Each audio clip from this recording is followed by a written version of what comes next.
Hello everyone, I'm Taaka and founder and CEO of Busara Africa, a Pan-African leadership development firm. Welcome to the Leadership in Africa Redefined podcast. This podcast seeks to do two things. One, change the narrative of leadership in Africa, and two, provide concrete strategies and tips for leading in an African context. We do this by interviewing amazing African leaders so that the narrative of leadership in Africa is defined by the best of us, not the worst of us. We share their stories and provide practical suggestions for dealing with the challenges of leading on this continent. We discuss, interrogate, and examine concrete leadership practices that work. We also look at failures that these leaders faced and how they navigated their ways back on track. It's an exciting and empowering space for leaders to thrive and engage. Subscribe to the show to become the leader you have always wanted to be. And if you like the show, be sure you rate it and review it. It helps others to find it. Thanks so much. Hello, and welcome to another episode of Leadership in Africa Redefined. This time we're doing it differently. Rather than having a guest with me, I have our one and only Robert, our technical lead, and Busara Africa with me. Hello, Robert. Hello, Taaka. Hello, Robert. So, folks, this is what we call our nuts and bolts session. In these episodes, Robert and I will bring practical tools and strategies to address everyday leadership challenges or questions. And what we'll also do is provide practical examples and scenarios, ensuring we really contextualize the tools and strategies we'll be sharing. And today, we'll be tackling a topic that regularly comes up in our leadership programs as one of those challenges that keep you as leaders awake at night. And what is that thing? It's holding people accountable. And as we have this conversation, let me just say that leadership, as always, as I've said in the book, the ethos behind the book, leadership is situational. So while Robert and I will share some universal good practice, how you apply it in an African context will vary from how you might apply it elsewhere. So as much as possible, Robert and I will be situating it in an African context. So holding people accountable. Robert, what are the common challenges, questions you're getting from leaders on this issue? Thank you very much, Taaka, and I'm happy to join you on this podcast and looking forward to an amazing time. So one of the key questions our clients, our people, our friends, and our colleagues have in handling people or holding people accountable is their inability to manage negative responses. You know, sometimes these colleagues can get defensive, they can play victim, as if it is not about me, it's you, it's this person, and they can deflect the situation, pointing fingers at other places. So this is one of the key things that we've been hearing from our colleagues and clients. So Taaka, what do we do? How do we handle this? Oh, yes, I know those types of people, as you said, we get defensive, play victim, and deflect. Maybe there's three things I would suggest if you're faced with this, where you're worried about the negative response of the person. Let's say you are supposed to give somebody feedback as part of holding them accountable.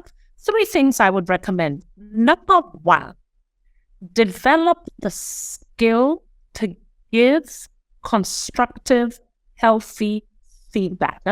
I find many leaders just don't know how to give feedback, and it just gets worse if you're dealing with somebody who is defensive and all those things. So what I would say is develop a skill, an example of a process for giving feedback to make it much easier, almost like a process or a structure for that. And there are many out there, but one that I have found particularly useful is the COIN framework. Like the coins we have, COIN. And you can use that framework when you need to think about how to give the feedback. So I'll just quickly go through it if it's okay with you, Robert. So number C stands for context. So you start with, for instance, so Robert, yesterday when we were in our team meeting, so start with the situation, context for the feedback you're giving. Then the O in coin is for observation. And I really encourage people to stick to observation, not meaning. So again, I might say, so Robert, in the meeting yesterday when we're in that team meeting, I observed that you spoke 80% of the time. I also observed that others didn't have a chance to chip in. And when Maria, our intern, wanted to come in, you kind of dismissed her, you shut her down. I think what I observed you saying was that that's not relevant at all. And you actually flicked your hand at her. So your observation. Then we move to I in the coin framework, which is I for impact. And so what was the impact? So many times people do things and they don't fully realize the impact of their behavior. So you'd say, well, I noted that when you were, speaking 80% of the time, I noticed people checked out. I noticed people started to move to their phones. People were looking outside. They did seem as engaged. And Maria in particular, after you spoke to her, when I looked at her face, she looked so demotivated, so crestfallen. So it's almost as if you had taken up space in a way that left people feeling disengaged. And then we go to the last one, N for next steps. So Robert, please, next time, let's see about how you can give others a chance to speak up. Maybe you can ask them questions to get their input. So Robert, that would be one way, I would say. Learn how to give feedback. There are many frameworks, but COIN is a useful one. And very quickly, 2 other suggestions on this is closely tied to the feedback is develop the skill to have difficult conversations in terms of how you manage your emotions, how you stay focused and on point, don't get swayed by folks. And the last suggestion is around emotional intelligence. If you have to manage the negative response of somebody whom you need to hold accountable, it means you have to dial up your emotional intelligence in terms of managing your own emotions around it. So those would be my 3 answers to or suggestions to your question. Wow. Thank you very much, Taaka. This is very powerful. And I think it will be easy to remember, folks. COIN, always remember COIN. And I think that, as Taaka has said, I think it's the most important thing about this is practice, practice, practice. I don't think we'll get it at one. So, Taaka, thank you so much. But there's another one. People also fear losing people with some kind of special skill, or they think that these people have some networks or have something that makes them difficult to hold account. So, for instance, in a media house where there's a presenter who is seen as a popular person, and therefore the media house find it difficult to address all of these difficult issues that they may be going through, or even an office where there's somebody whose father is the president or something. It's difficult to be held accountable. How do we deal with such a difficulty? Yeah, you're so right. And I've seen this come up, it's similar. I've seen this with a football team where you have the star player delivers results, scores the goals, but has a bad attitude. In an organization, they're bringing in the revenue. You need your funding. That's the one person who knows how to write proposals, as you say, has all the networks. Yes. If I hold this person accountable, they'll get annoyed and then they will leave. And so you back off and you let them misbehave. So yes, indeed, I hear this is a common problem. Again, I would say maybe a couple of things in response to that. Number one, recognize the impact of not holding that person accountable is having on the rest of the team. So many times as managers or leaders, we're so afraid about that one person that we're not realizing that when we let that person get away with murder, it has such a diminishing, dampening impact on the rest of the team because they're like, these are double standards. We noticed Kojo can get away with so-and-so. We noticed that Jack can do, but I can't get away with something because maybe I'm not as valuable. So start to recognize that your lack of holding them accountable is probably having a very negative impact on the rest of the team. When you realize this should start to enable you to start to take action to do something. Because then the second thing I would do is start developing capacity in the rest of the team to mitigate the risk if this person leaves. So your example, if you're a media house, this is your star presenter, start developing other people. So in case the person decides to leave just because you've held them accountable or you've gotten tough on them, at least you're not left half, holding an empty bag. Same thing if they're the main person who's bringing in revenue, make sure you're developing that capacity. So start mitigating the risk so that you are not so dependent on this one person. The other thing I would say is that as you start to practice holding them accountable, chances are, and I'm sure you've seen this, Robert, I'm sure you've seen that often these are the type of people with big egos.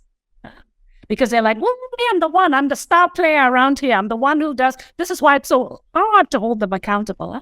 So when you're dealing with somebody with a big ego, I often say, don't start with a big thing. Don't start with a huge, egregious thing that you're like, if you don't do this, then I'll fire you. No, start with the smaller things in terms of holding them accountable and start early.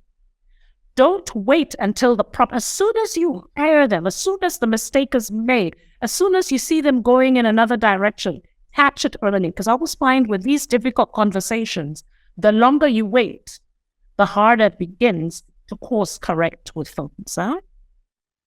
And finally, I think my last statement on this would be similar to this thing about don't wait, is that what I have seen is that the challenges we have as leaders with holding people accountable is because we wait until things have gone really, really wrong. And I'm sure you've seen this happen. Yeah, I have been guilty of this. We keep avoiding, not wanting to do things until it gets so bad, then we try.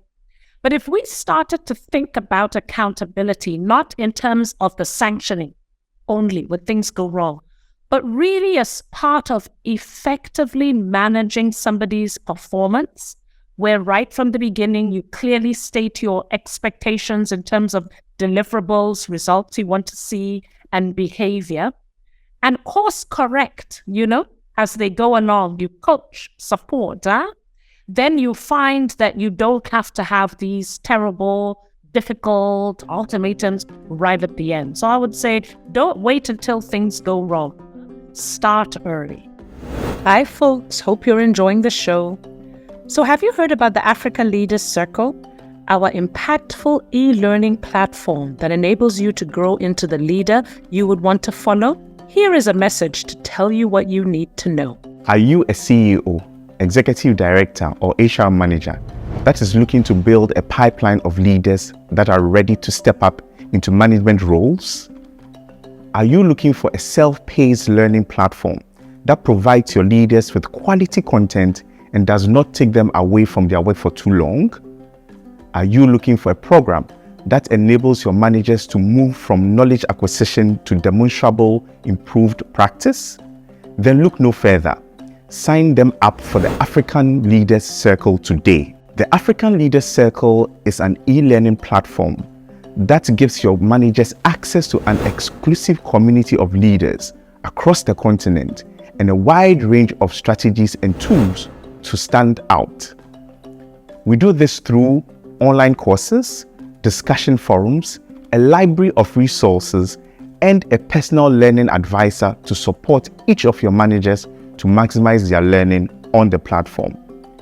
To learn more, visit our website www.busara-africa.com. Don't forget to visit our website busara-africa.com to learn more. And now back to the show.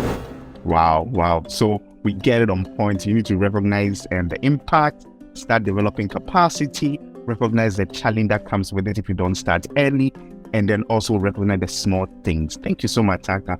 And I'll have another one, which is very relevant in our context, especially in Africa, where, of course, we want to be liked. Everybody wants to be the popular person, to be seen, to be recognized. And in our context where we are called daddy in the office, uncle, Auntie Amma said I should do this, Sister Grace said I should do this. And therefore, there's this thing of family bond and some connections that makes it difficult. I can't imagine somebody who calls me Uncle Robert and we are so cool together and they are always late. How am I going to call them to order because they are my paddy? So how do I deal with this, Taaka? Yeah. And I'm glad you're bringing up the African context. The other dimension I've seen also in our context is where it can be in some organizational cultures on the continent, it is appropriate or not abnormal for when you mess up for you to have people come and beg for you. Your pastor may come, your senior uncle may come. That is also because that's how we've done it culturally. So here you are trying to hold somebody accountable. Yes, your church people come. You are trying to hold somebody accountable, and then you hear that their pastor has come to say, "We're so sorry for what so and so has done." So these are the realities that we face. Look at God. Yes, yeah, these are the realities. And as you said, for us on the continent, many times, particularly for the smaller organizations, the workplace, we're like family. So as you said, auntie, mommy, all of that. So holding somebody accountable, it's like, you can't kick me out of the family. I'm always part of the family. So what do you do? So I think the first thing, and you'll see many times, I always believe we start with a mindset so that you can act. And the first mindset to enable you to act when you know that your challenge is wanting to be liked, or your fear of being labeled as being bad when you're in an organizational culture where nobody's practicing accountability. The first mindset that needs to really seep deeply into your being is the recognition that leadership is not a popularity contest. It's about achieving shared goals. I mean, leadership is about people, but when you get to understand that leading people means that you have to make peace with the fact that there will be moments that you will not be liked. And I think that's one of the hardest things for us to sit with as leaders. It doesn't mean we should set out to not to be liked, or we shouldn't care whether we're liked or not. But it's just recognizing you can always do the right things, still people will not be happy with you. So it's first making peace with that. The second then is as you make peace with that, is to let people be able to actually see and experience that you're being firm, but you're being fair. And to do that, you need to show that you're equitable. So don't be extra hard on somebody and then very lax on somebody else. It needs to be equal treatment in terms of how you hold people accountable. The other thing is the level of severity is commensurate, almost like with a crime. So don't get extra hard on someone for just a tad, a small type thing. And often I would say that ensure that your measures to hold people accountable include more support than sanction. Too often, again, you can see we're thinking of accountability as the sanction at the end, when, as we've talked about, isn't it, Robert, that really accountability is an entire process of once I've set expectations, that is about how do I support you to fulfill those expectations? And many times supporting you to fulfill those expectations is about coaching, training. It's all of that other type of support. Sanction really only comes in at a point where after so much support, the problematic behavior persists. Thank you so much. Understanding that's the popularity context, that's a key thing that we'll have to keep in mind. And thank you for mentioning that. But Taaka, I have worked with a number of organizations in Ghana and across Africa and the world. And sometimes, especially for some of us as startups and still small organizations that are coming up, there are no systems and structures to be able to hold people accountable. It's difficult to have, already I'm looking for money to take care of the core business. How do I spend time and money also developing such systems? Why do I have to even pay attention to such systems and structures? So is there a challenge that's moving from the individual level where we talked about in the previous comments, now talking about the organization? How do I, as a leader within such organizations, support this system to be put in place if there's none? Yeah. So definitely, you're 100% right, because what I find, and I'm sure this is what you've also seen, is too many leaders or managers and are trying to figure it almost out on their own without any kind of policy to guide them on knowing, am I doing the right thing? And sometimes this is difficult. So what I recommend is, if you are at the top of your organization, you're the founder, CEO, MD, then don't wait a second longer. Make sure you put in place an HR policy. Often you don't have to reinvent the wheel. There's so much already out there that you can take from online. But an HR policy that clearly sets out an effective performance management process, because as I mentioned, accountability is not just something that happens in the end, but really sets out how do you set performance objectives, How do you monitor? How do you support? How do you ensure people are applying them? How do you reward, sanction? All of that set out in a process. The other one that's important to have is to really set out in the policy clear sanctions and the process for applying them. I've heard people from small organizations and startups talk about, I had somebody in a big organization say that I should write a query letter. What does a query letter look like? How many query letters do I have to write before I move on to firing? How do I make sure I've given somebody due process? When is enough enough?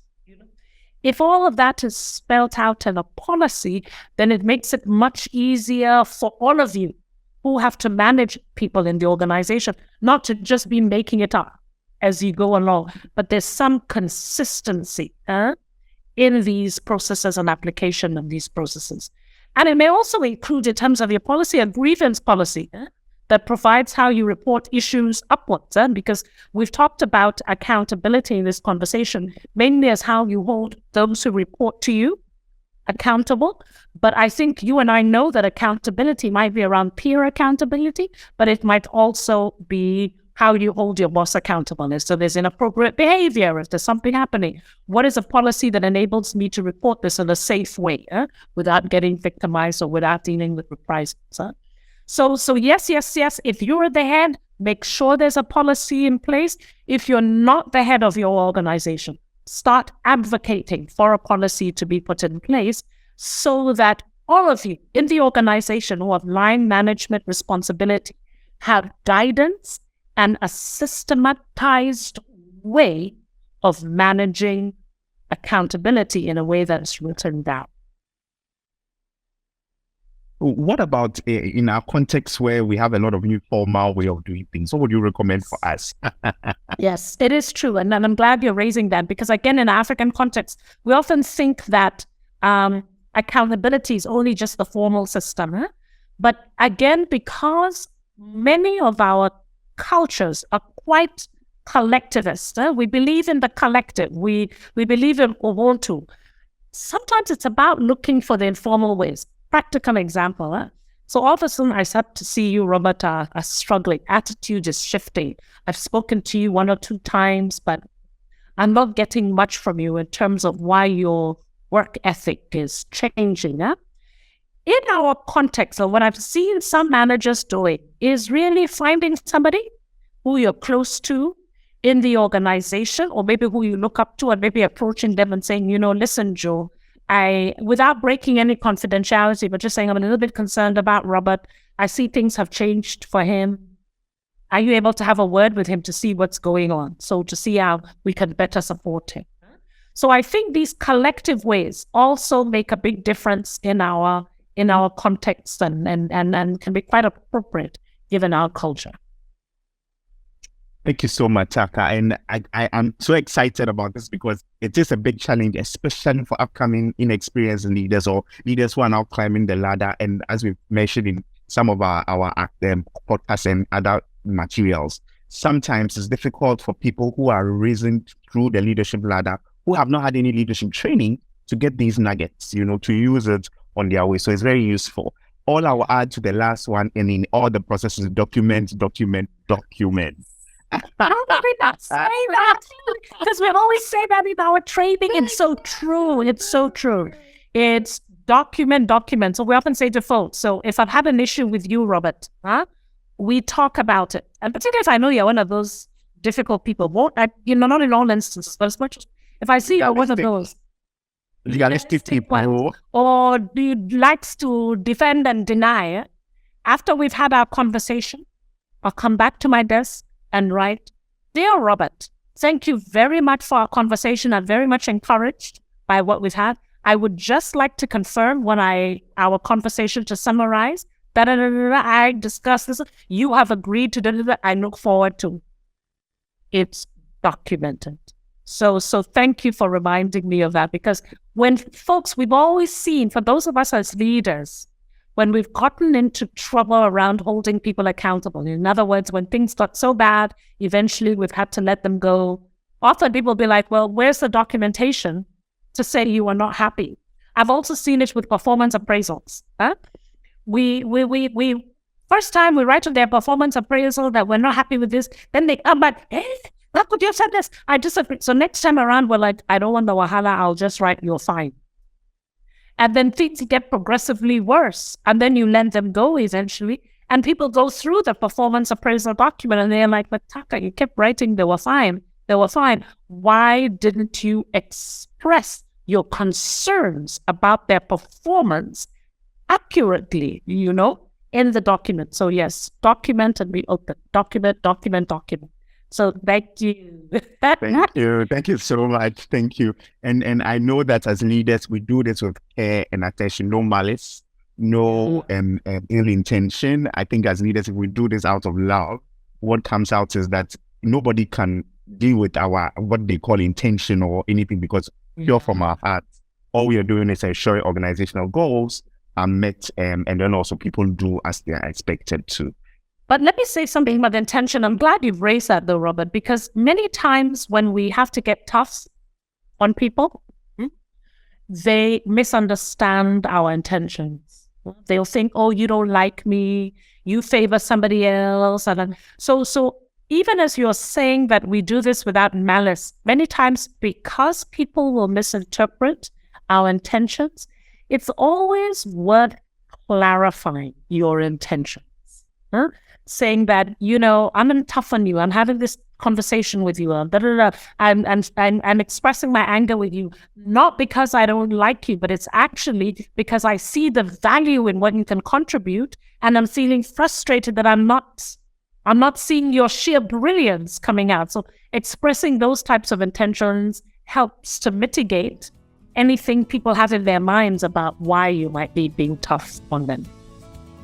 Thank you, Taaka. It was an amazing time spending with you on this episode. I'm looking forward to our next episode together on this show. Thank you. Thank you, Robert. So thank you, folks. That was the first in our Nuts and Bolts episode. Stay tuned for further episodes where I'll have other guests and further Nuts and Bolts. Thanks again, Robert. Have a great day. Bye. Hello, wonderful leader. Thank you for listening to this episode of the podcast. I hope you learned a lot. I did. If you want more of the lessons, experiences, and nuggets for effective leadership, join our amazing platform for leaders, the African Leaders Circle. Learn more at www.busara-africa.com. And if you like the show, don't forget to subscribe and share with other great leaders. See you soon. Ciao.